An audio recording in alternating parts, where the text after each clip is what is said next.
नमस्कार, मी संतोष सुतार आणि आपण पाहतात शेल माझा. चंदगड तालुक्यातील खालसा गुडवळेपैकी आंबेमाळ ते गुडवळे धनगरवाडा ग्रामीण मार्ग क्रमांक 57चं काम तात्काळ सुरू करून पूर्ण करण्यात यावं, अन्यथा तीव्र आंदोलन छेडण्यात येईल असा ठाम इशारा यशवंत क्रांती संघटनेचे संस्थापक अध्यक्ष संजय वाघमोडे यांनी दिला. या मागणीसाठी संजय वाघमोडे यांच्या नेतृत्वाखाली संघटनेच्या शिष्टमंडळानं जिल्हाधिकारी, जिल्हा परिषदेचे मुख्य कार्यकारी अधिकारी, सार्वजनिक बांधकाम विभागाचे वरिष्ठ अधिकारी दाते, जिल्हा परिषद सदस्य मानसिंग पाटील यांची भेट घेऊन सविस्तर निवेदन सादर केलं.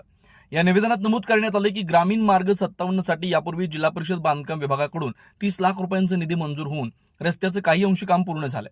त्यानंतर पंतप्रधान सडक योजनेतून तब्बल 1 कोटी रुपयांचा निधी मंजूर असतानाही रस्ता आजही अपूर्ण आहे. रस्त्याच्या केवळ 200 मीटर अंतरावर काही शेतकऱ्यांनी केलेल्या अतिक्रमणामुळे संपूर्ण मार्गाचं काम थांबलंय. विशेष म्हणजे हा रस्ता ग्रामपंचायतीच्या सरकारी दप्तरी ठराव क्रमांक 26 नुसार नोंद असलेला असून धनगरवाडा स्थापनेपासून या मार्गावर नियमित वहिवाट सुरू आहे. जिल्हा परिषदेचे सीईओ एस कार्तिकेयन यांनी प्रत्यक्ष पाहणी करून रस्ता पूर्ण करण्याचे स्पष्ट आदेश दिले होते.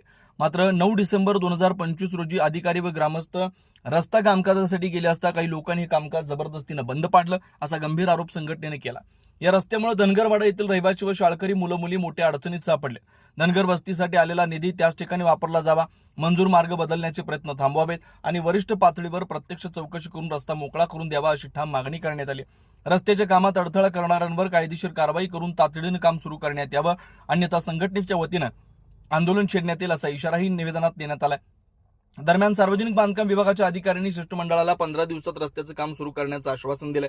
त्यामुळे आता प्रशासनाच्या पुढील कारवाईकडे ग्रामस्थांचं लक्ष लागलंय. या शिष्टमंडळात यशवंत क्रांती संघटनेचे संस्थापक अध्यक्ष संजय वाघमोडे, कोल्हापूर जिल्हा संपर्क प्रमुख सुनील शेळके, शहरी जिल्हा अध्यक्ष हेमंत बोडके, ज्ञानेश्वर फाले, खालसा गुडवळे सरपंच धुळू फोंडे, किरमटे वाडी सरपंच ज्योतिबा किरमटे, बाबू सोनू फोडे, निनू विटो फोडे आदींचा समावेश होता.